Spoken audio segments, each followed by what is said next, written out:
Hello, ladies and gentlemen. Welcome back to whatever I've named this series. I haven't come up with a name yet. We're on episode 2, part 1, making the next vehicle for who we're going to refer for our flatmate, who we're going to refer to through the rest of the audio as Twonk, as in he's an utter twonk, because we have to have a name that's broadcastable. Yes. That took a while to come up with Twonk as well. It took an embarrassing long time. So yes. So yeah. Once again, we've got our resident Italian, Twonk, making the vehicles, and we've got our studio audience. Hello. Yeah. Who probably will drift off onto her phone at some point. Yeah, give it about 10 minutes. So today's episode, we'll be making the next vehicle on our list. Not really sure what it will. I will be giving you guys some random trivia about the game, about some of the features that we've been selecting, or some of the components, and also some general motive-related trivia. Because I need the presenting practice. Right then, for this, are we doing... It's a vehicle you think you would... The whole point of this is you make the vehicle that you make a vehicle that you feel like he would end up buying. Right.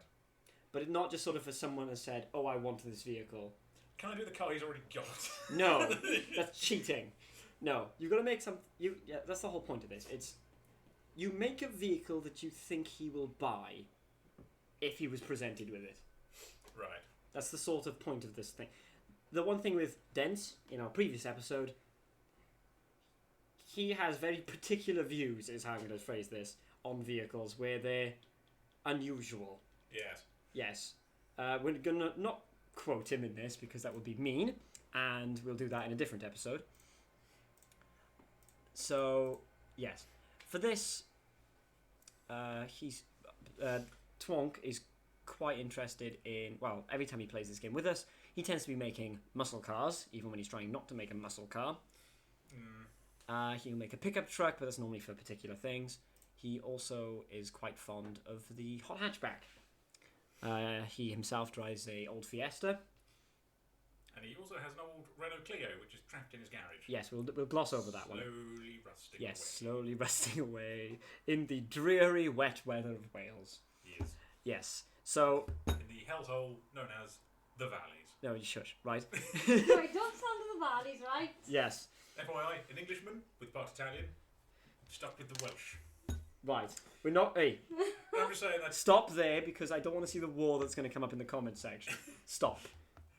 I'm just saying... No, you can, I'm just saying crack on. they put me in my place. Yes. Very deservedly. No, well, no, but okay.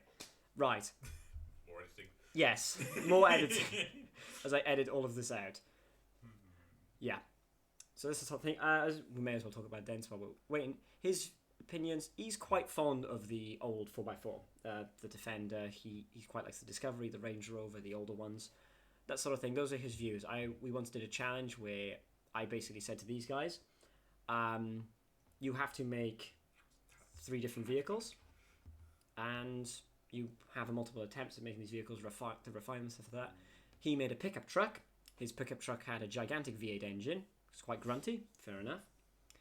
But he had it mounted transverse, which is a bit unusual, but okay. And as such, he had a all-wheel drive system, not a 4x4 system. And for those who don't understand the differences there, the all-wheel drive system is just a normal car that uses all 4 wheels to drive. Like, for example, the majority of Audis now. Pretty much every Audi. Everything made by Audi, more or less. Opposed to a 4x4 system, which is designed specifically for off-road, taking in the batterings and knocks and things that you'd experience in an off-road vehicle. So that it is kind of a difference. Also, he had a double-clutch gearbox, which... And a space frame chassis. And a space frame chassis. The space frame chassis is good for lightweight vehicles and mainly was used in older sports cars. Yes. Before monocoques were becoming more popular. Very 70s. Yes, it's a very 70s design. And the double clutch gearbox, which is used in Formula 1, amongst a few other places, such as very, very, very high-end supercars. Supercars, hypercars, Grand Tours, and some sports cars. It depends where you look. Oh, and the Golf GTI. Yes. It has a DSG gearbox. A Yeah. lot of hot hatchbacks nowadays are going dual clutch gearbox. Yes, because Because that's benefits. What, Yes, people are buying because it's easy. yes, it's easy to drive and also quicker at changing gear in a performance aspect. Mainly because if you were to do it in a more traditional vehicle, say with a manual, you have to release power from the throttle, depress the clutch, move the gear to the next gear, release the clutch, put your power back on, or in that sort of order. And as a result, quite a lot of time is wasted. Opposed to a double clutch gearbox, you literally pull a lever. The car does the rest of it itself, and you can keep the power down. So for a lot of the newer cars, you don't need a clutch pedal. No. As the cars don't, you just need a power, throttle and a brake. Which honestly, I can see things like DSG gearboxes replacing the automatic. Because to an extent, The old with the more... torque converters, they are simple. Yes, they are simpler to They're very make. simple, cheaper, lighter, quite often. Mm. And they're almost as good as double clutch gearboxes. Yeah, that is also the point. Yeah, because effectively, as sad as it is for the petrol head, kind of us included as well on that, the manual gearbox is kind of making its way out now. If you think about it, most cars aren't fitted with a standard manual gearbox. So the option is there. The option's there, but is the very base level. Yeah, it's because honestly, what people look for in cars has moved on from from the sort of driving experience, because you've got so much extra in the vehicle. It's not there anymore. The thing is, drive, like a lot of cars, when you drive them, they will feel very similar, and not just because of the fact that a lot of cars are pretty much the same underneath. So the example of the Bentley Bentayga and the Lamborghini Urus are both a Volkswagen Touareg underneath, essentially. Yep. So it's, you know, two cars that are 3 and 4 times the price of the original vehicle. Same basic skeleton, just with a different suit on top. It is. It's the body is and engine and interior, obviously, but the rest of it is pretty much the same. Anyway, back to tonight's episode. Yes. Of Le Twonk. Yes, this is idle chatter while mainly while I picked a body, which Yes. I have, but I shall be continuing with the idle trivia and things. The subject of tonight's discussion, is the polite way to put it, Yes. is quite a... We're going with the personality of the... He's quite a boy racer, so I'm thinking... Oh, very much, yes. I was gonna use- Very much fond of the Hot Hatchback. His second is Clio that he owns. Is it being intended to use as a project car? So I'm thinking hot hatchback, heavily turbocharged, front wheel drive. Fair enough. Kind of what he's going to turn his Clio into, Yeah, more or less, yeah, fair enough. or what he plans to, whether he gets there or not. Yeah, fair That's another matter entirely. Well, yeah, we're not gonna go on about that. Yeah. So, Steel body. steel body.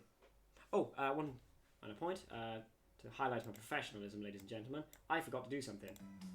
There you go. As I was previewing an earlier video, I forgot to unmute automation, and now we've got our cheesy background music back.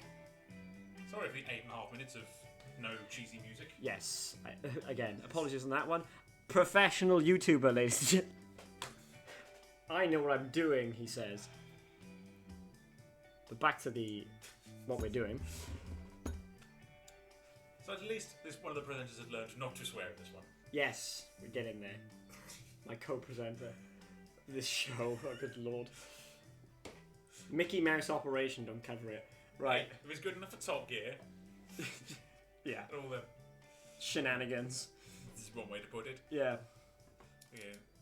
Yeah, steel panels. That was very loud. That's very loud, yes. I'm gonna turn that down a little. Tell you what, here's what I'm gonna do. Instead of turning it down there, I'm gonna turn it on the game settings. And do the audio. Turn the music up. So about there. And the UI noise, turn that down a bit. Actually, because that's gonna bug people. Yeah, there you go. Okay, sorry. Actually, we'll turn that back down to about 40. Really, you can't? Ah. Scroll. Actually, I'm gonna keep it on 30. There you go. Sounds like a venture down there. Nope, it's still really noisy. Again, professional stuff I should have done before. I sense more editing. I'm not gonna. This one isn't one going to be edited as much. I'm gonna turn the engine and test track and say full volume. So that should be still quite loud actually. I don't think it's changing at all. There you go. I've turned it down. So since I've gone over this, I'll explain the rest of it. I did click a chassis, so you might want to change that. So the chassis type, this type is a monocoque chassis. So the to explain this, we kind of have to go back a little bit in history to explain what the difference is. So traditionally, cars were more or less made out of two components. You had the chassis, which was the underpinnings, the suspension, and the engine mountings, essentially. And then you had the body, which was mounted on top and attached that way. So you ended up with two components that were bolted together, which, as time went on, for a safety change, they decided, well, why don't we make the chassis and the body one component? So what started happening then is the whole body of the car was one piece, and then you had mounted things like the suspension that to it. So this was then dubbed as the monocoque chassis. This mono was singular. And which is why now, if you were to remove the chassis from a vehicle, all you would be left with is a couple of unconnected components. Yeah, it'd be body panels. Yeah, it'll just be body panels, the suspension on its own, and things like that. And this game depicts that as when you select it becoming a full piece. It's you've actually got, I think you've got things unselected. No? Okay, we don't know what's exactly going on here with that, but It's just how it looks. yeah. So effectively, yeah, the rest of the body would be on top of that. The single axle leaf rear suspension, something's changed there. When you change the chassis. So, there you go. Basically shows slight difference between things. So, which alters the suspension quite a bit. So let's go through the others. McPherson Strut is pretty simple and very compact suspension system. There you go. Yes, it's pretty straightforward. It's what a lot of cars use for suspension. Damper within the spring. Yeah. Connected to the hub. Yep. And you got your torsion beam, which is done with a solid bit and some springs. It's the more old school tend where you get on things like classic muscle cars things. Old hatchbacks. Old hatchbacks as well. Actually, yeah, muscle cars will use things like semi-trailing arms, wouldn't they? Live rear axle, leaf springs. Yeah.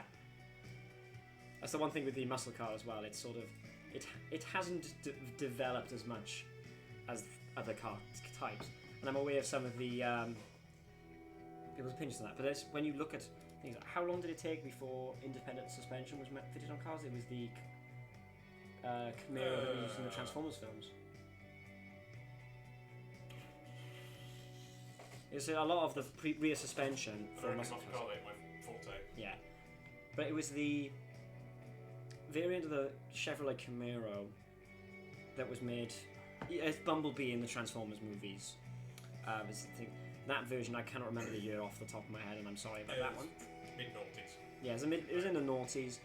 2007. Yeah, about 2007, where they changed the rear suspension design to be effectively. The joke was they've realised they've got 4 separate wheels, so why don't we treat them as 4 separate things? So each wheel would react independently of each other. To quote Top Gear, they needed some sophistication. Yes. So they went to the Australians. Yes. So there's a direct quote. We're not saying We're paraphrasing Top Gear. Paraphrasing Top Gear. Because Top Gear, there's a byword for what's the word? Yeah. Completely inoffensive. Yeah. Byword of yes. Anyway, byword of political correctness. Yes. Moving swiftly on before the comment section is set on fire. Yes. Usual, picking new engine. Yes, we're going back with the rest of it. But yeah, a lot of American muscle cars, because they were made really specifically for the American market, their standards were different to most European vehicles. For example, the Mustang, the older version of the Mustangs, which were they were about £33,000 in the UK for a V8 Mustang, which were very powerful vehicles. The Shelby version, especially the GT500, I think which one it was. Very powerful car, which honestly would be rivaling supercars produced by Europe in terms of just horsepower. But for the price of a hatchback. which sounds great, but then when you look deeper into it, you've got the not very comfortable machine. It's technically quite cheaply built in the interior, and obviously you've got the other things like a fuel economy. So when you balance it out again, it's very specific. You haven't got your chart up. So you ended up with this. I've lost the train of thought. It's got its own particular thing for it, which is, again, Mustangs and other muscle cars are built pretty much for the quarter mile. Just drag racing is where a lot of the popularity of these vehicles came from, but a lot of the marketing schemes that was used. So you ended up with a very specific machine, which is why, well, now that's why they've always used cast iron V8 pushrod engines, and so they just got bigger to get the power into them. Whereas the rest of the world, Europe is probably the other people that ever made V8s, because the Japanese didn't really. For performance, I mean. If they have a few racing cars. Yeah, but not for commercially available vehicles. Not really. No, it's mainly Europe. You look at places like, you'd be going for, if you want supercars, you'd be Ferrari. Lamborghini used V8s for a bit, didn't they? Yeah. Yeah, Lamborghini used V8s. Yeah, they started with V8s. Yeah, they did actually. You got Lamborghini, McLaren, Jaguar for V8s, and a couple of other companies. And then you've got Mercedes, where you've got things like you've got AMG. Yes. Which we don't need to explain for AMG. But it's German nutters. yeah, the German nutters, yeah. So they developed much more efficient, smaller engines that made the same power, and they just work better. And that was mainly because using overhead cams instead of push rods, amongst a few other things.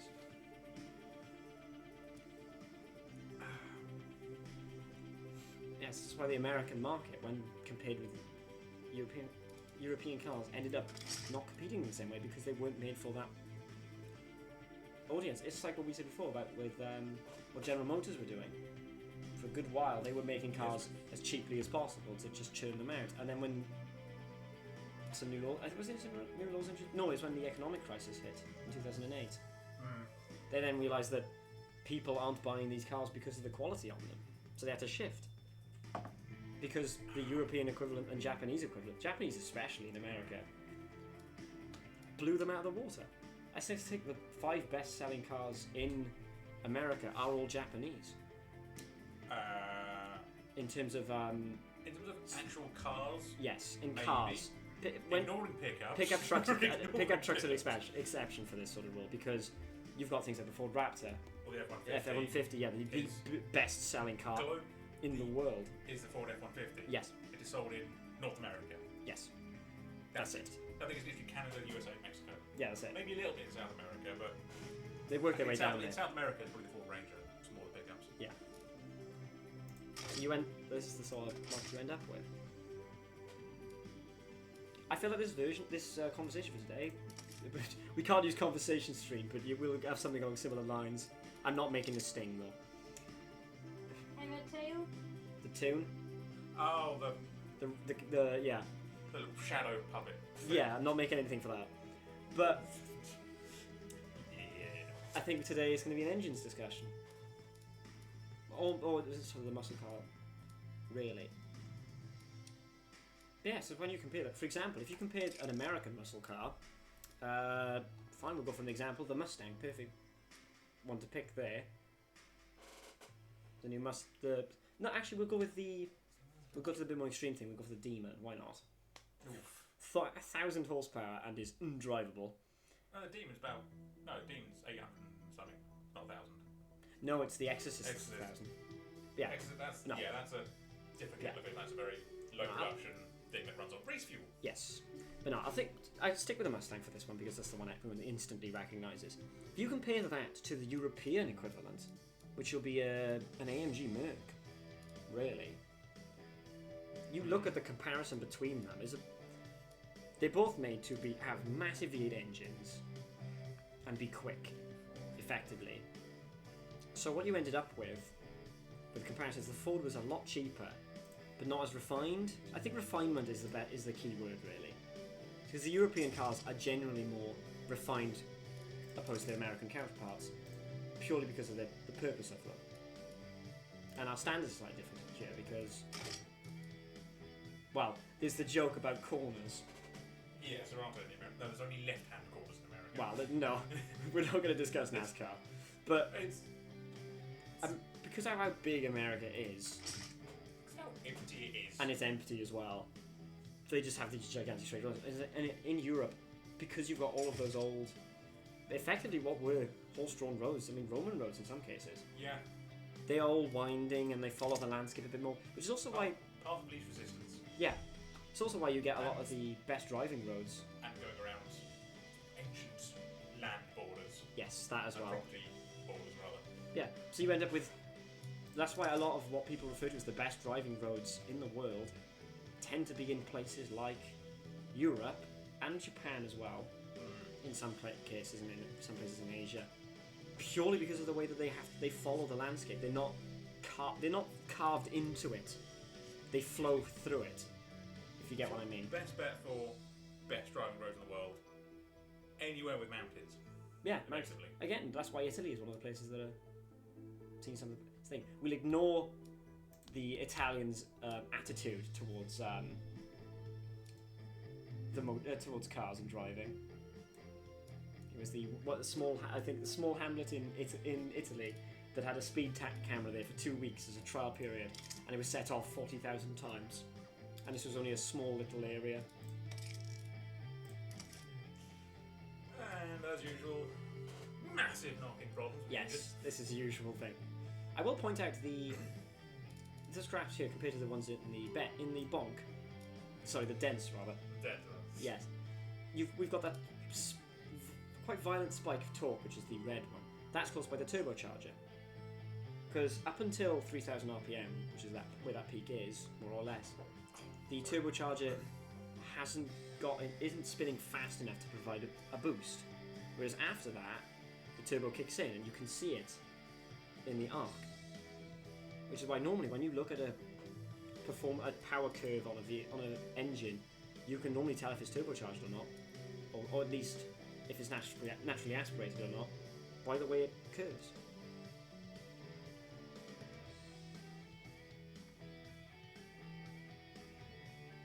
That's what you end up with. There's a sort of debate on performance vehicles with turbos or not, because you can get more power, the same amount of power for less cylinders effectively, and you can get better fuel efficiency, but at the same time you have to deal with the turbo lag. So this will be quite monstrous. yes, considering that the turbo lag kicks in the turbos kick in at about 3,500 RPM, which is most of the way up the rev counter. So at slower speeds, you are not getting the bonus from the turbo. You are only relying on the engine itself. Opposed to a bigger engine, say with an extra 2 cylinders. Yeah, if you had a bigger engine with an extra 2 cylinders on instead of the turbo, you could still get the same power. You could still possibly get the same torque as well, at the cost of weight efficiency and that. So it's that balance that you've got to work out.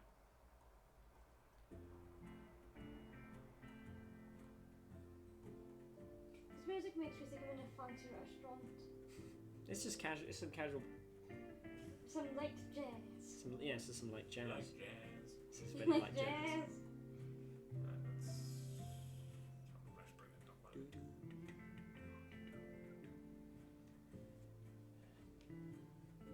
Enjoying the music a minute while we think of the next stage in our discussion. I'm getting distinct Cosworth vibes out of this engine. 2.7 turbo 5-cylinder with not a huge bore but a very big stroke because it's transverse. Yes. It's going to be front because this might end up being front-wheel drive. Yes. In which case, God help us all. Yes. I mean, for those who aren't familiar with this, I'm not sure. It wasn't so much as a big thing in the States, was it? The Cosworth. Oh God, no. No, but in Britain especially, the Ford Escort Cosworth and the Ford Sierra Cosworth were honestly the number one vehicle to have if you were a petrol head at the time. I mean, even now still, they are very desirable cars because, well, I mean, they took on where the Cortina left off. The Lotus Cortinas as very, very good performance, cheap performance cars. I mean, they were, they said about BMW and Mercedes. When that Ford came out, it was a bit like, it was a shock to the system because they're thinking, yes, we're the only ones with these supercar performance figures for the public to buy. And then a Ford, which has always been a blue collar vehicle, because Ford has always been for the general public, really, opposed to the select few. So they had they had a very, very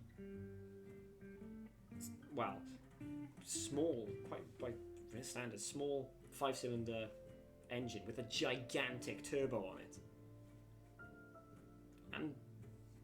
and obviously it was tweaked by Cosworth, who aren't someone you scoff and roll your eyes at when they say they've modified something. For example, you've got the Cosworth V8 engine, which has been powering Formula One, which was powering Formula One for how long? Oh, yeah, right from the late 60s, mid to late 60s, and it was still going well into the 80s. Yeah, a good 20 years.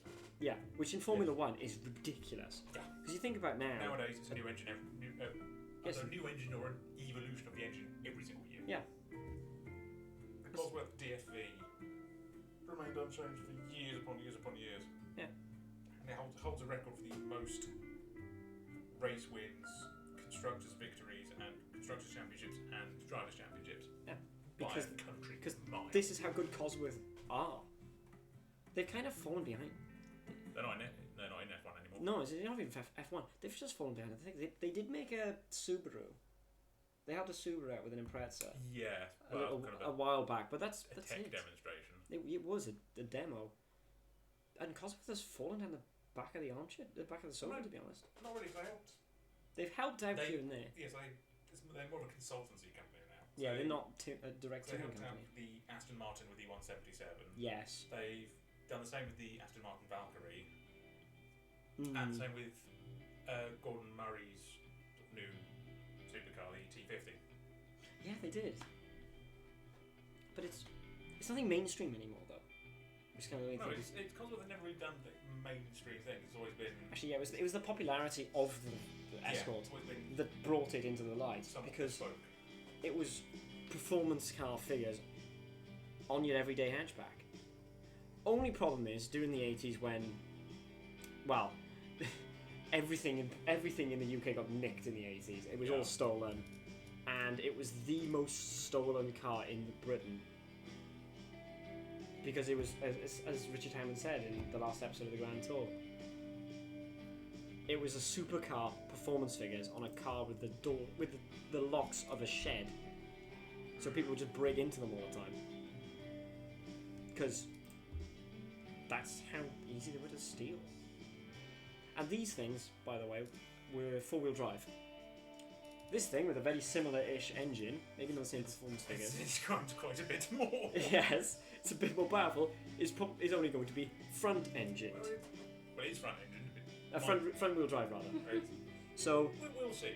Yes. I mean, it's turning into a hot Volvo. It is turning. They had a transverse 6-cylinder at one point. Where the hell they put the gearbox in that, I don't know. Yeah, it's 2.7 5-cylinder turbo. So one thing we can't really discuss in this is for this game, because it's not implemented yet, is the supercharging. So there is a bespoke difference between a supercharger and a turbocharger. They do a similar job, but there's distinct differences. Turbochargers work by using an engine's exhaust gas to drive a compressor, a turbine to suck in more air, compress it. Yes. For an engine. Because the supercharger is driven directly off of the crankshaft. Instead of using exhaust gas, it's straight from the crankshaft. Yes. And as such, they need a certain amount of horsepower being put into them to power them. Yes. So, it is one you need to bear in mind for that. And they do...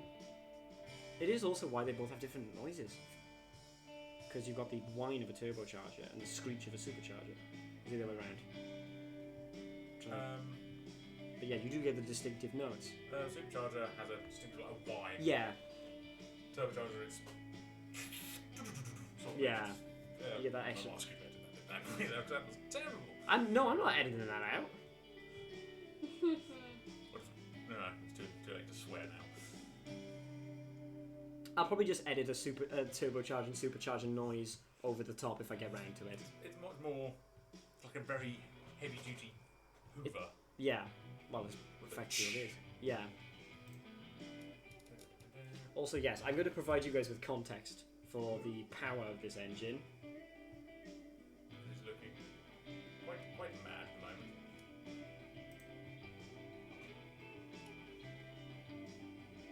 Just to point out, the original engine, which I find yep, there it is.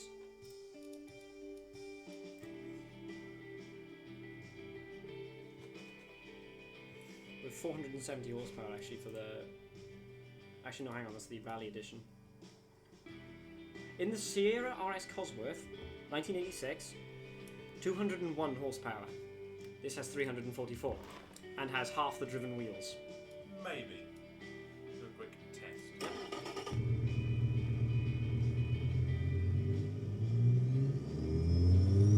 Here's the turbo.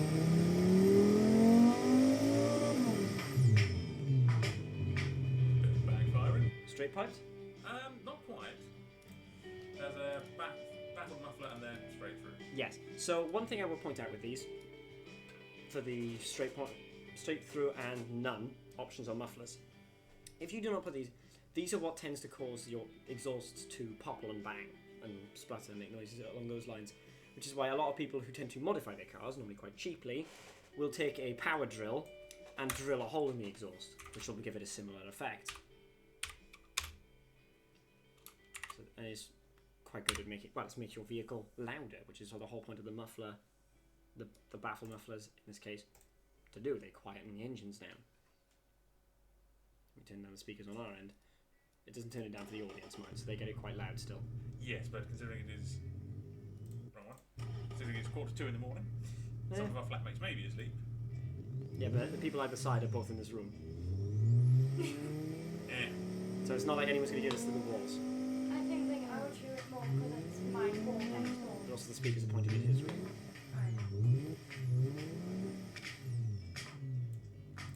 Quite happy with that. When I got to it, I may as well go through some of the other details with vehicles. For the...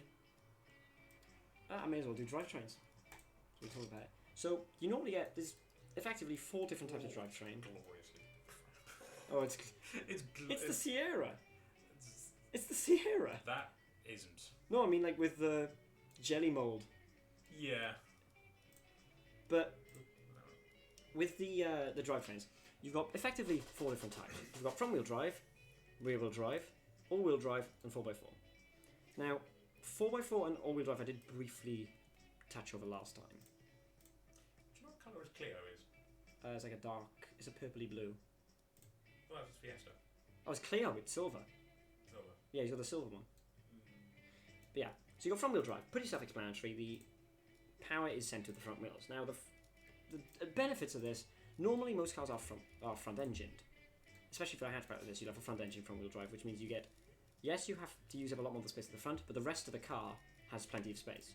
Yes, okay, you've got the fuel tank in the back, but there's not much you can do about that. But save space underneath. If anything, you can make your car sit lower, because you don't have to have a drive shaft underneath the car. Downsides of this, however, is the fact that the front wheels have to handle the steering, but then they also have to handle the power. So what ends up happening? So the front wheel drive. Yes, if something that will happen here is This is going to be interesting. is something called torque steer. Now what this is when you put your foot down in these vehicles, the torque from the engine will make the wheels turn themselves without your input. They'll, you'll turn to the left or the right. So, and after a certain point, the vehicle is incapable of handling the amount of power, which is something we may encounter with this vehicle. The other thing is, these vehicles are very, very prone to understeer because of how much work the front wheels have to do. They need more grip on the front wheels essentially to deal with everything that's going on in them. So move on now to the next one. We've got rear wheel drive, which is a lot of the older designs. It's pretty straightforward. The power goes to the rear wheels, and those are the ones that are driven, so the front wheels do their own thing.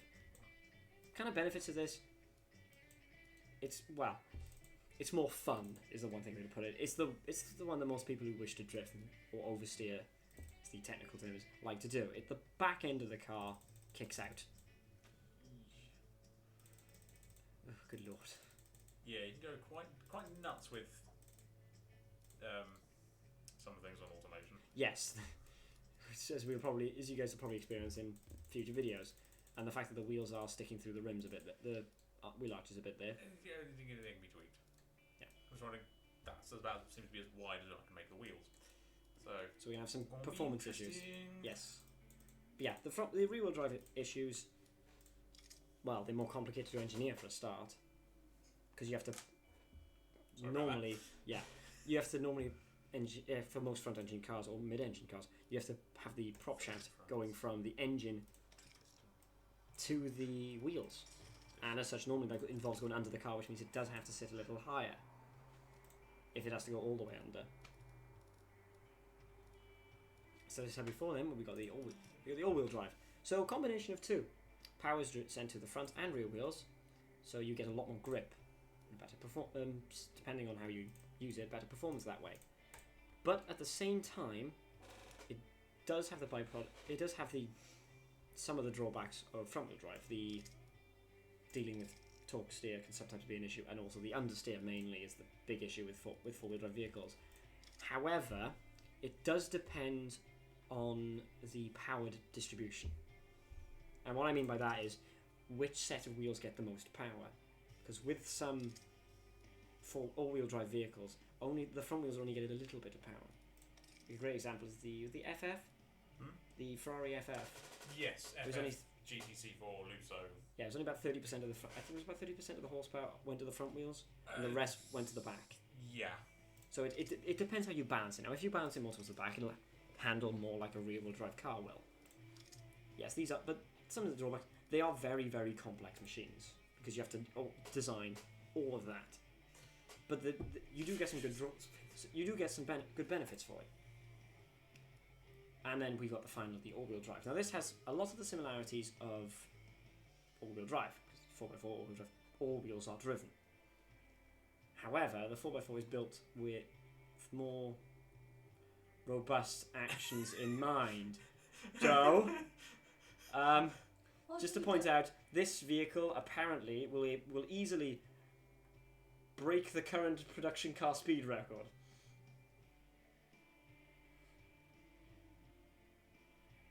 According to this, I think I've broken automation a little bit. Yes, according to this, it will reach 306.6 miles an hour, which, by the way, is a significant number. This vehicle should really be able to reach about half of that. Yeah. So this is going to handle ridiculously. It does only weigh 1.3 tons and has 300 horsepower. It shouldn't do 300 miles an hour. Yes. For that power to weight as well, There's 0 to 62. Apologies on that notification, ladies and gentlemen. Which doesn't seem to be showing up. No, it has showed up. It doesn't. On record. There. Yeah. I'm going to go back later and deal with some things on my PC to free up storage space, which will probably just be uninstalling games on Steam that I don't play. It's 0 to 62 in 5.6 seconds. It just seems to continue accelerating into eternity.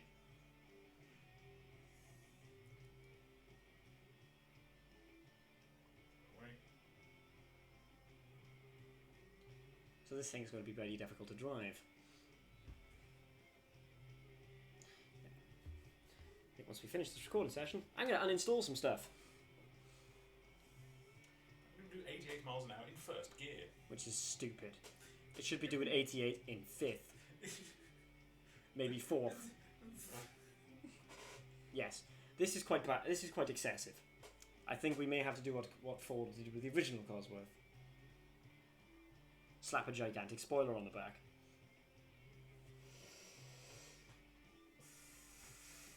Yeah. This number is due to change, ladies and gentlemen, because... Ooh, good. Ooh, Lord. Ooh, lordy, lordy, lord. 2-1 final drive. Good lord. Oh, it does 100 and... It'll do... No, do 141 in first. It does its... You'll It never does, need to change gear. yeah, it'll do its... It's supposed to top speed in first gear. No. It's not really acceptable. If we wanted the spacing in this to make sense... So I kind of want to get rid of this bit here where I think you're just... Technically, you're kind of indicating you're riding the clutch quite a bit. Yes. So I noticed that happened on the lap for the Defender in episode 1. Yes, in the previous episode. Well, not previous episode. Yeah, it was previous episode.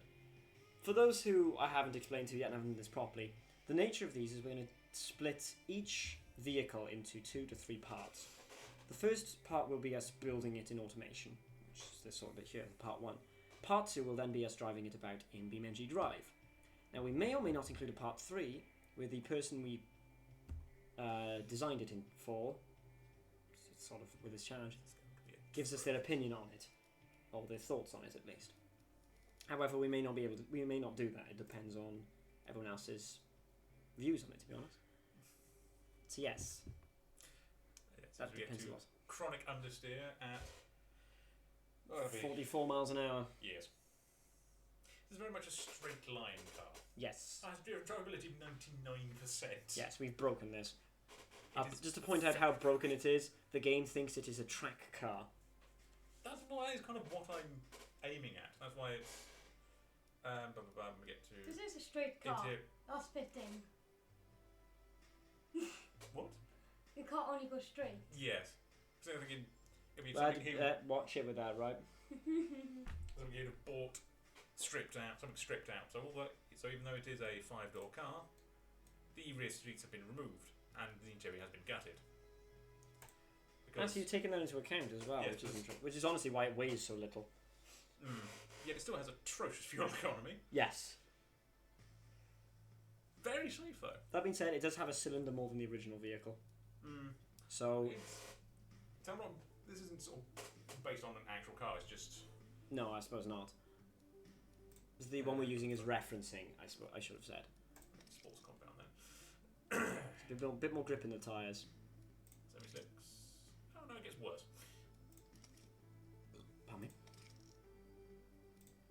You need less grip on the. You need deliberately drop the grip on the rear tyres because you don't need them, do you? So, yeah, in this case, because the rear tyres in this vehicle, I should explain it as this front-wheel drive, they don't. They're just there to hold the back of the car off the floor. Effectively, they don't need to be driven. So, you can get away with much thinner rear tyres than the front tyres.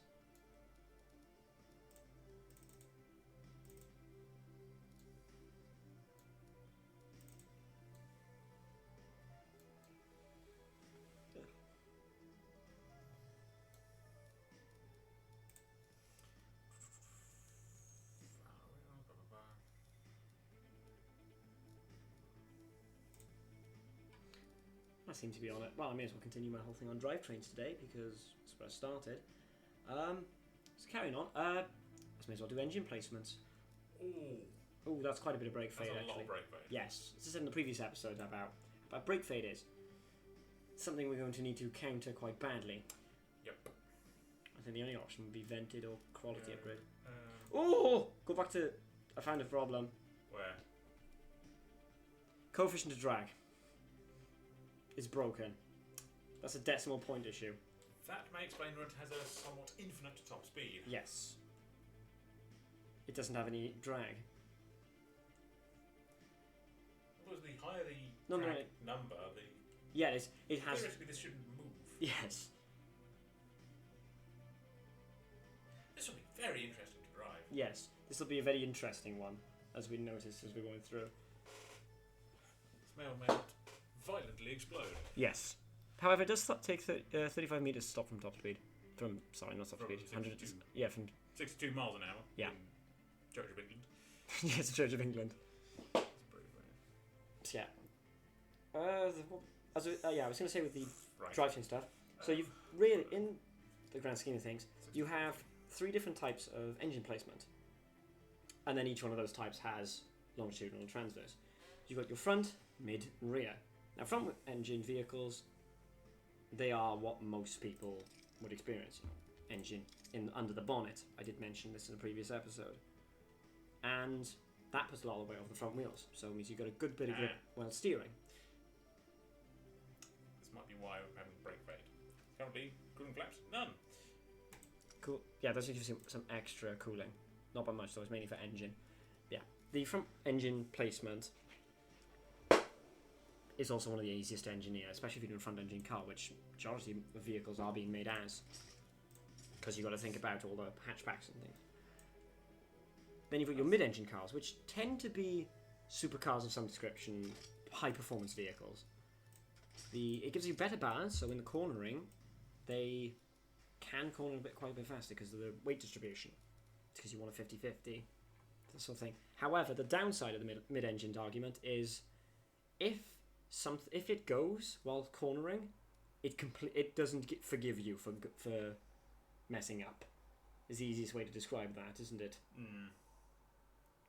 So it's give and take on that one. That's why a lot of the cars tend to have quite a lot to help it with its handling. And then you've got rear-engined vehicles, which are very limited in number. Porsche 911. Pretty much. And they don't make the Beetle anymore, so Volkswagen Beetle and some other the old Volkswagen vehicles. Because the camper van was originally rear-engined. This gives you quite unique characteristics for handling. Because with the weight of the engine is, you don't have any weight over the nose, so the steering feel is very different. It's quite difficult to describe. Because it will kick the back end out quite a bit. It will oversteer easier. Well, not easier. It'll oversteer differently. You have all the weight of the engine at the back end acting like a pendulum. Yeah. So it's understeer, oversteer, spin. Yeah. So it's one you've got to kind of finesse. In a different way that you'd finesse a mid-engine vehicle. In terms of the way the engine's mounted, the transverse or longitudinal, it will change the... Okay, now it's a lightweight delivery vehicle, apparently, ladies and gentlemen. Something's going on here. It's because you took the seats at the back. Yeah, seats at the back are gone. Fun budget. Utility premium. This is what we ordered about before with automation. It's gone from a track car... The brake pade's going to be a pain to get rid of. I'm trying to think of a broadcastable word there. Yes, this has gone from a track day racing vehicle to a van, effectively. I have monstrously overpowered brakes. Yes, we're going to have powerful brakes. But that's the sort of thing you end up with. But yeah, with the engines, longitudinal transfers won't really affect the way the car handles to a degree. It depends a lot more on where the engine is, because that's where the weight is. Where your 100 and something kilograms are, opposed to which way round it is, tends to be the one that affects it. And I'm going to talk over the fact that Joe just farted quite loud in my room. So thank you for that. More editing. No, I'm not editing that. Professional YouTubers at work. Well, yeah. Lazy editors is what it is. And now you've lost your train of thought. No, I'm letting that sit for a while. Just processing. Yeah. Oh, we're track car again. Yay. Track budget. Looks like we might sell some. Yeah. But yeah, this is the sort of thing we mean with automation's category calculations. It's a bit off. That's why when we played the campaign, we try to make something for a specific market. It ends up being so much of a pain in the neck to do so. Dip into fixtures for a moment. Yes, We need to put on some form of aerodynamics. These are new.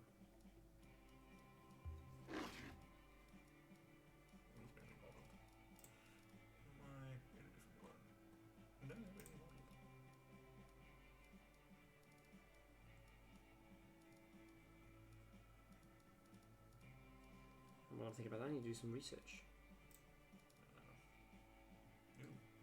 Ooh. Oh, that. Right. We're having some body molding issues, ladies and gentlemen, because of the way that this works. It's a very complicated system for automation that not even we understand.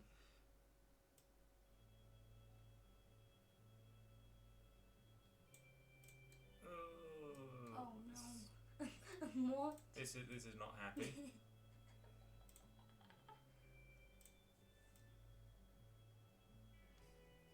Okay. So I was just scram myself. I was just researching. Yes. Yes. Just doing some idle research on my YouTube channel. Apologies on that. Play silence for a moment. You give it a splitter. I think it's much And a diffuser, yeah. Yeah. We'll cover aerodynamics in a future chat, I think, because we've done quite a. Because aerodynamics will take Aerodynamics a long is while. Complicated. Yes. And this is from the students who are studying the stuff. Because, yes, fluid dynamics are a thing. Yeah, some slight issues here with the body molding. No, that was fluid dynamics. Oh, that too. I think there are some regrets about choosing this body. Oh, good lord, that back end. It's what the Twonk would drive.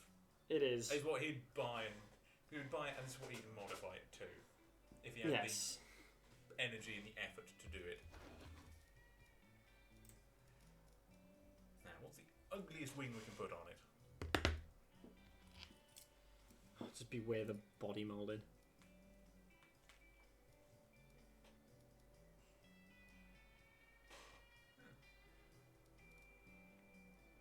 Seems we can have a rotating wheel on the back. Yeah. Some diffusers in here as well. One thing I'm going to point out now for the next vehicle, I guess, I may as well talk a little bit about that for the next person. We've got Zoo. Zoo. It's not. It's a Steam name. Shush. Our resident art student, which would be an interesting one to make.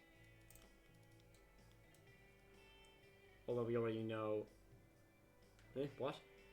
What? Hang on. You put it on the back. It's upside down. You put it on the top. It's facing downwards. Oh no, you can flip it upside down. Put it on the back. Not the top, the back. Our studio audience finds this very funny. Right now, flip it vertically. It's 2 a.m. Everything was broken. Yee. Sure. Well, it's Twonk modifying it. Also, the sort of vehicle it's got, you need the downforce.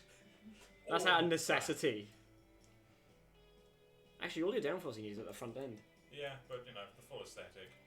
It looks like the legs of the robotic sheep. This is a boy racer's car. Plaster it in anime stickers. Only because I've got them. No, come on. Yes. And just to clarify, that is a wing, not a spoiler. One. Or as the big joke, a wang, yeah. But for ooh, okay, there's some grip. Was that under your top speed, you reckon? Only rear grip. Still turning the understeers, but it only understeers it.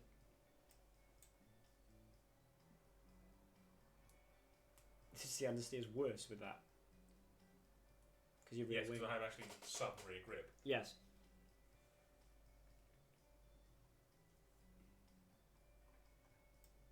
This is why we don't like downforce. Well, we love downforce, but this is why we also don't like downforce. This is why, yes, downforce can go suck my big toe. That was a little on the edge there, wasn't it? Stop testing what I'll get away with. I'm sorry, I don't think, I just say. You know what YouTube's like with demonetization?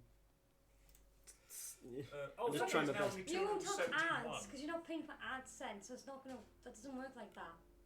I know, but I'd rather be careful. No, really. I'll only do 274 miles an hour. If you're not making money, YouTube don't really care. Well, it's even not even that. I want this series to be a bit more child friendly But if you want to be child friendly, fair enough. because it's basically I want it broadcastable before the watershed. Set between 7 o'clock and 8 o'clock broadcast time is what we're aiming for. Oh, yeah, and then. I may as well explain to those who aren't familiar with it. Point out that spike of front grip. Ooh, what happens What? there? I don't know. Apparently only 9.8% wheel spin. Wait, so what have I done to our... Oh. Yes.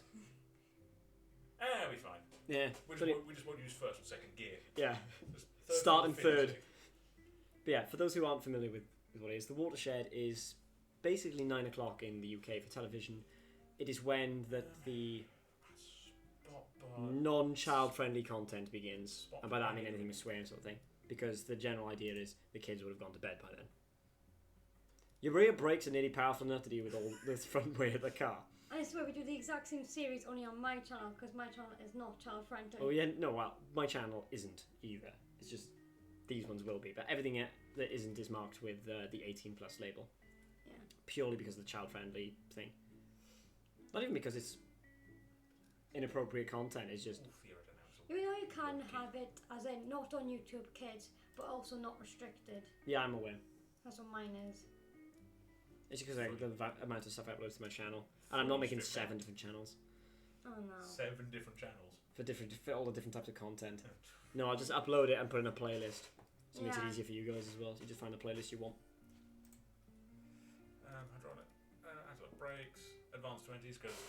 You're gonna need it, yeah. Well, if he's taken it track days, you're stuck a roll cage and fire extinguisher system in it. That is true. And also, heads why it's completely stripped out. We would probably put single seat, but because the single seat is central. But in reality, you would take out the passenger seat. Actually, you probably want a mate to come with him. Scare someone Ooh, windless. that seat knocks off nearly a mile per gallon in fuel economy. He's not going to have this for fuel economy. Not really. Also, how expensive is that seat? Good lord, yeah. That's 900 quid on a seat. It does ruin your practicality because you lose a seat. I thought there was reliability for a split second. How does taking a chair out reduce your reliability? Off balance. What? Not even that. How does a lack of chair make it break down? I reckon these grip spikes are gear changes. Yeah, they are. But it's every time you get a drop in acceleration. So purely ABS, no traction control whatsoever. Just a disclaimer for those who heard her yawning in the background. It's 10 past 2. Yep. It's yeah. I've been up since midday. I mean, I got up at 10:30, then fell back to about 11. Just to point out as well, because I can, next episode will either be uploaded with all the shenanigans that'll happen, or be heavily edited. It depends what mood I'm in. Dampers up front, rear dampers are hard. Brake force is very high. Yes, because I have to get rid of Fade. brake fade. Is it the wheel spin? Yes. Yeah, you can't get rid of that. And conrods are about to explode. Well, that's just your engine settings. Yes. Like a powerful engine. Yeah, Dampers are hard. it's 300 horsepower. 344.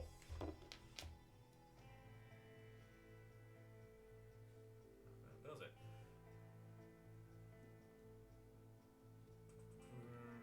Yes, I did. Just to point out, this vehicle has 264.6 horsepower per ton, which is a lot. Oh, it's slammed. Wow.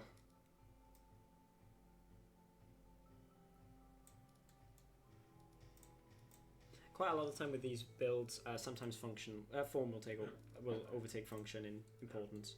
More fixtures. Oh yes, you need to come up with a name for this vehicle as well. And when it's put around the test track, I will mark it down in our temporary, if you can pass me my notebook, please. No. Here you go. I've got a lap board, and by that I mean I have a notebook that I'm writing the lap times down in, and I have a rubber to move vehicles but up and down in the time. At the minute, we've only got the Defender on the lap board. So, yeah. And I'm fairly confident that this will lap faster. Considering it's got how much more horsepower and actual suspension. Then it has a little bit more horsepower. Mm-hmm. About an extra 30 brake horsepower. Yeah, and weighs half a ton less. Half a ton less. And it's built with performance components. And has a theoretically unlimited top speed. Yeah, that's the thing. So, yeah. Oh, good lord. Imagine this on the Infinite Highway. That's where I'm going to be taking it. Yeah. In BeamNG Drive, we have the Infinite Highway, which is just literally just nearly horrible. infinite road. Well, there is a wall at the end, which is There's very a fun. wall at the end, which is fun to Very crash fun in to crash into. at 200 and something miles an hour. At high speed. Yes. This is looking atrocious. Yes, excellent. Is appropriately disgusting. Yes.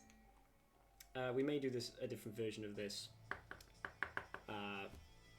for other channels and I'm things. tempted to make a clone of this without the aero to see if it can do 300 miles an hour.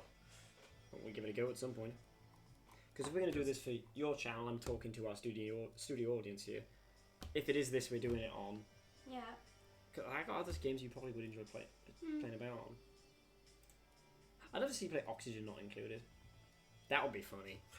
I want to see her play Keep Talking and Nobody Explodes. Oh my Actually, god, yeah. yes. We'll play Keep Talking and Nobody Explodes, I think, ladies and gentlemen. We still I have, will just be a blubbering mess. Yeah, exactly, and you'd be swearing the whole time. so I'm pretty sure we still got the instruction manual in the kitchen. Yeah, I found it the other day. I could just email you guys a PDF. Actually, just give you the link to the PDF. Well, we have It's on their website. booklet. Yes, Someone printed them all off. I did, yeah. I printed them off and do it properly. Could work out how to record VR. Oh, it's easy to record VR. On there. Yeah, really easy. To Beat Saber. Yeah.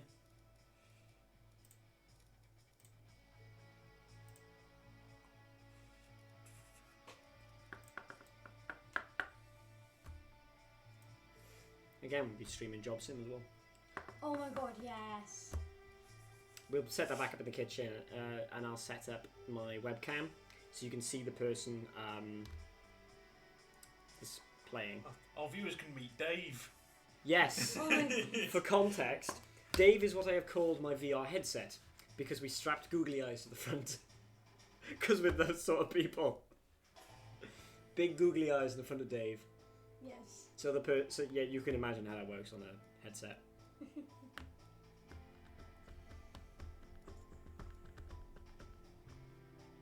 I'll have to make a list of what games you want me to suffer playing.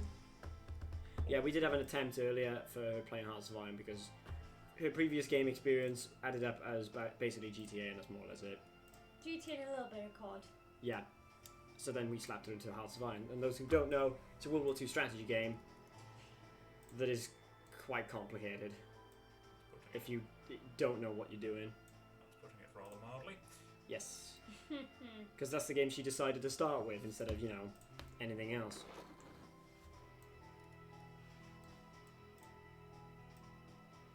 Should have started it with Euro Truck. Because that runs in VR. You didn't have your steering wheel after, it's just a simple, not a simple game, but like easy to bring up. That and a panda might have appeared. Actually, yes. I think the panda story... Well, while we're doing this, I may as well tell them the panda story. So, for context, I was playing Euro Truck Simulator. Oh, yeah. And I was driving along in France, and a Fiat Panda decided that it did not care that there was a semi-trailer in front of it, and rammed the semi-trailer, which flipped my lorry over. It cost me about 3 times the repair cost was about 3 times the amount of the delivery I was doing, and since then I have been terrified of Fiat Pandas in the game. I know they're not labelled as Fiat Pandas, but it's the model. They are terrifying from now on. And when you're driving along in VR, when it's bucketing it down with rain, and you see in the glimpses in the rearview mirror a panda. It honestly, you can hear the Jaws theme playing as you drive along. It is terrifying. Who needs proper horror games in VR when you've got a Fiat Panda behind you? Oh, my cheeks. Because it's normal AI in a game like this. The thing is, though, nothing happened to the panda. Yeah, because the way the game's modelled. The panda didn't even notice. Yeah, just carried on with his day. No, it did put his hazards on. I put its hazard on. Yeah, and stopped. Because there was a maniac in a truck who just flicked it. Like I said, I was going on off and off ramp from the motorway at about 60 miles an hour, and I had on 2 wheels the whole way around. I'm surprised I got it back onto those wheels. Onto all 4. Well, all 18. It's 18.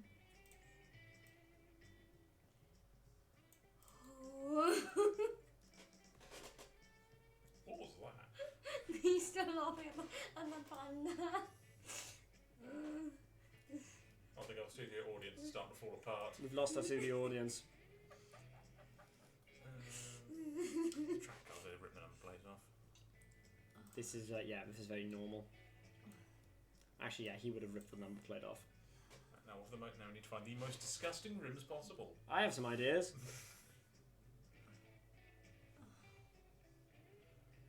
If this channel or sort of thing, or these videos start to get enough popularity, we could do a nice little challenge, and I'll set up a poll for who can design the best whatever. Can we have a best and the worst?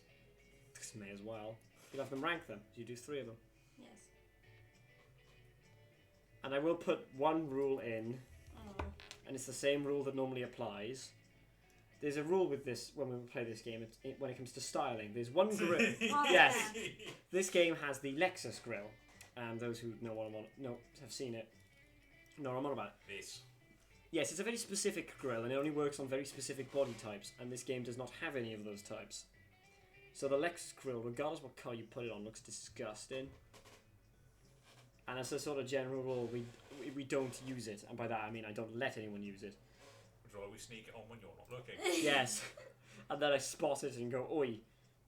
Occasionally I just don't care, but it's just when I'm asking to do something serious for challenges and whatnot. If it's just casually making a car, I don't mind. Some point we'll give you guys a preview of some of the vehicles. Oh no. All the ones we've already made. Yes. Oh dear.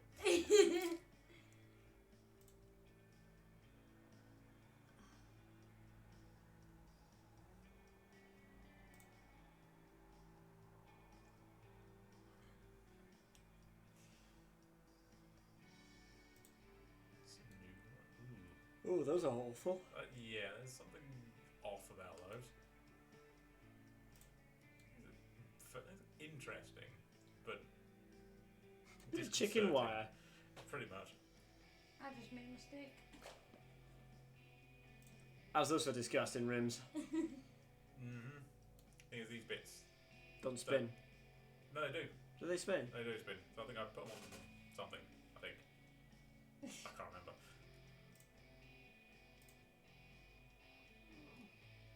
I think our studio audience is starting to suffer a little bit behind us. Mm.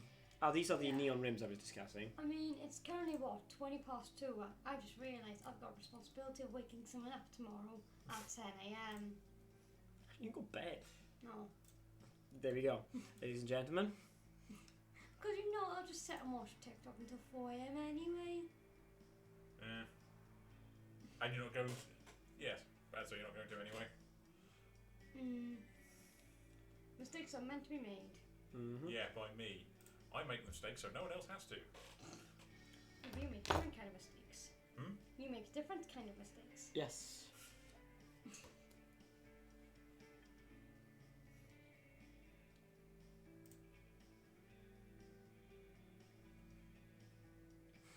Case in point why this game can take so long to finish a design of a car, which is why it will be... I may split these into 2-part episodes because sort of 30 minutes each, Yeah. because these on average are about half an hour. I think episode 1 the recording of part 1 was an hour and a quarter. Yeah, there'll be a little bit of light editing, but there's not much I can cut out of this. No, just maybe like a few moments of silence. Mainly cutting out some naughty language. It will be me censoring naughty language more than likely because you're normally doing things as that happens. Might upload episode 1 as is, to be honest. Generic. Actually, no, I'm gonna open the movie editor and tweak a file. It's not just generic terrible, just generic race car rims. Generic son. No. Just a disappointment in that nose. It's just the exasperation. Those ones. All's good. This with the exhausts bug out a bit. Yeah, this is where it could go a bit Light bulb shaped. wonky. Yes, okay, very light bulb shaped. Light bulb shaped fruit shape. Yes. For context, Dense could not think of the word pear, or the spelling of it. So in a message to our group chat, he said the light bulb shaped fruit, which is correct, but at the same time, you couldn't think of pear. That's his explanation. That was his. Gotta click on it first. Yeah.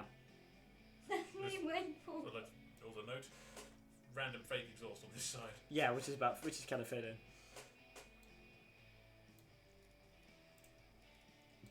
Oh, pardon me. I think I did see it in here one What point. were you looking for?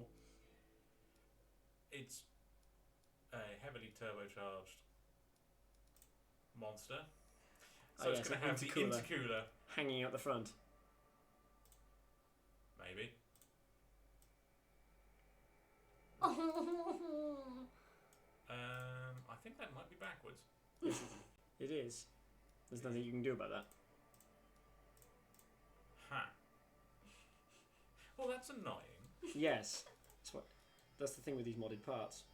You gotta be careful with them.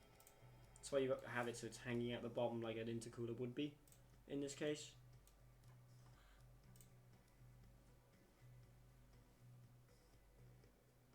Because it should only just be visible.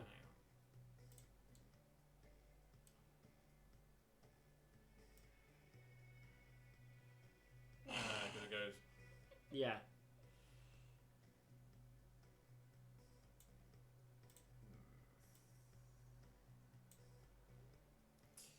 That's very, very annoying. Mm. Something similar I can use as a mod. Not really. It depends on how you style I've everything. just seen the eyelashes. I'm aware. I was waiting for you to spot the eyelashes. Oh dear God. Oh, there's different ones as well. Oh dear God. Oh, I know what I'm doing. Yeah, and we can't call you your nickname because of it. Tired dashboard. Yeah, there are interior parts mods. It's just because the interiors haven't been done properly, the interior stuff takes a lot of work. I'm trying to fight this a little bit longer. And I don't really have the patience, I'm afraid, to deal with interiors. It's just part of the mod pack.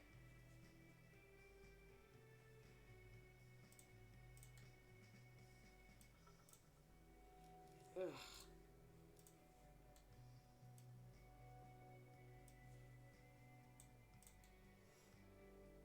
Honestly, why don't you shrink the height of it until it sticks out the way you want it to? Because you've got it where you want it now. The other way around, I mean. Like that. Make it smaller. I'll move it up a bit first. This doesn't really work. Then, It's going clickety. Our chair's going clickety clacky, I'm afraid, because they're cheap. cheap, nasty things which continuously break. Yep. Because I haven't even put together properly.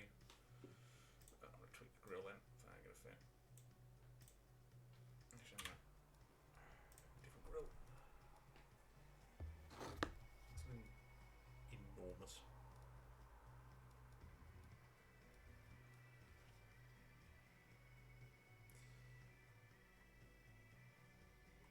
You can tell when it's getting. Greebly. No, you can tell when it's getting late when there's just silence. Yeah, it's kind of the. I'm kind of needing filler here, and I'm not exactly sure what I fit it with because we're waiting for this to sort of be sorted out. I'm gonna go back to some of the other stuff, but I mean, I probably could have discussed the things with aerodynamics by this point.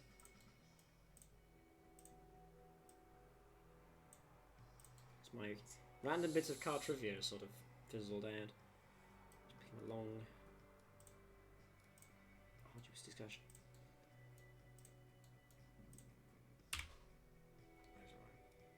I was going to drive trains. I may as well do the bit in the middle of the two other things I mentioned, which is the gearbox and just the general principles between. Yeah. No. So you've got.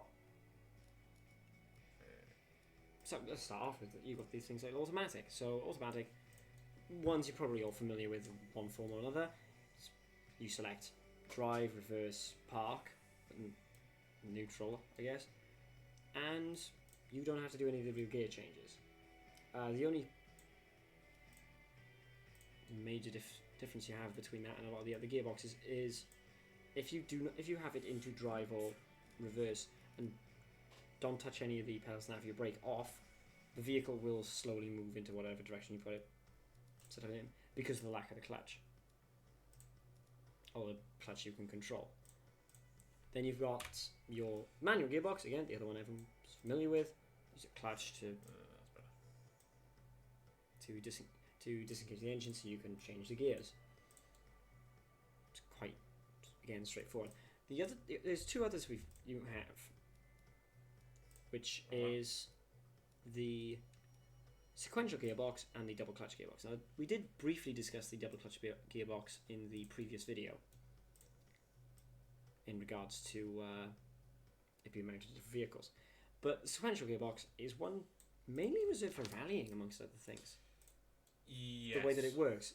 Basically, you have a up and down, and that is it for your gearing. So, to change the higher and lower gears, you flick normally a handle nearby to change up or change down. So you normally push away to change up, pull towards you to change down. No, it's the other way around, isn't it? Towards you to change up and away to change down normally. Brilliant in rally situations because you need to be able to change those gears very quickly between them. But honestly, anyone else doesn't really serve a purpose. And then you've got your double clutch system, which normally is, well, it's not to be confused with a flappy paddle gearbox. But double clutch systems usually will have a flappy paddle system, and it uses that extra clutch to change gear significantly quickly. And they tend to have an auto function. Double clutch gearbox, the gear change is instantaneous because the other clutch is already used to prepare the next gear. Yeah. So it's just swap over it. Yeah. Does result in a heavier gearbox though. Yes. But you get pretty much no drop in power. Yeah, you can keep your foot down. Unlike with other gearboxes, you need to temporarily take your foot off the power to switch over. This is brilliant for racing. But again, it does have its downsides. Oh, I put some mud on the Defender because he would have off-roaded. Dense would off-road it, get it filthy and never clean it. Only downside is he wouldn't be able to live with himself if he was dirty. Because the degree because he's a massive clean freak. He is a massive clean freak. Would he be the same with the cars? Yes. Give him a smashed window. Because race car. That looks so fake. It's definitely a sticker. There's a mod. And no trail hitch. So that is 70% done. So there we are. So you can obviously you can tell, I am by no means a art student or design student. Yeah, but it's comfortably in the video games thing category. If you want to give it a name while it's racing. Yes. So we put it on the Top Gear track.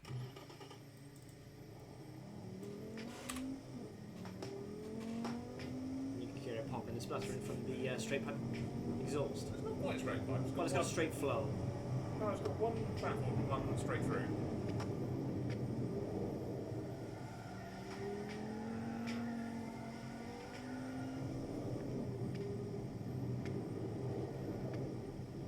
If I was to look at this, I'd probably take an estimate ballpark though.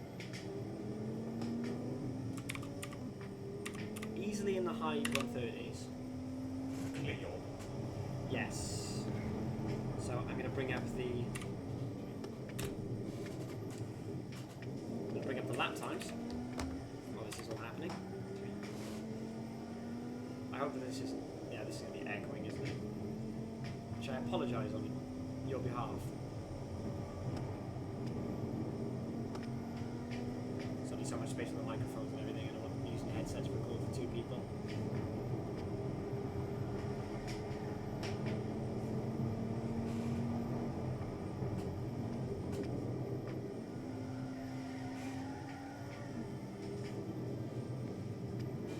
Oh Lord. Okay. 21.9. So that lapped in a 1:21.9, which, to put it lightly, is ridiculous. Yes. For context, a 1:21.9 with a real life car on the same test track, the Top Gear variant anyway, is a Ford GT, the 2005 edition, or an Audi RS6. It's faster than the Audi R8 V10 Spider. It's only 0.2 seconds slower than a Lamborghini Urus. Something's very, very funky with this. The average fuel economy, 31.9 miles per gallon. Never mind, doesn't notice that bit. Yeah. So that was that, ladies and gentlemen. And I can tell you confidently that that is the fastest car we've ever driven around our test track. That you guys have seen anyway. As of recording, it's the As of recording, yes. We may break that record with our next recording session.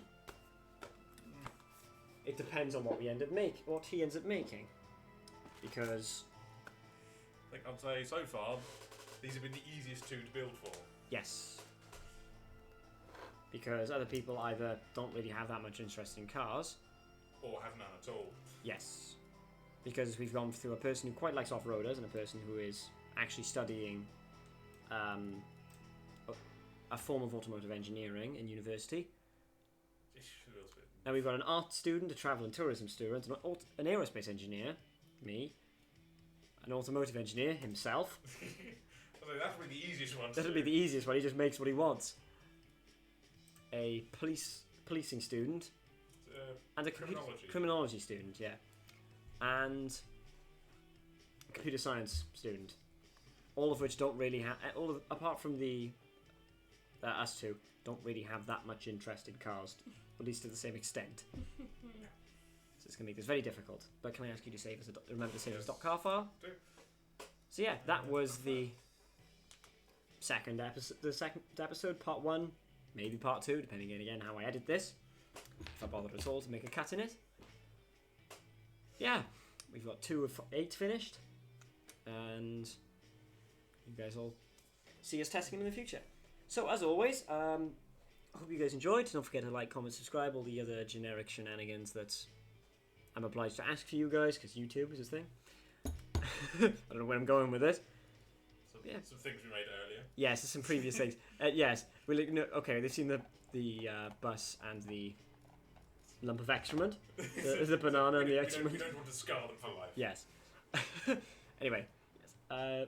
Hope you guys enjoyed, and we'll see you next time.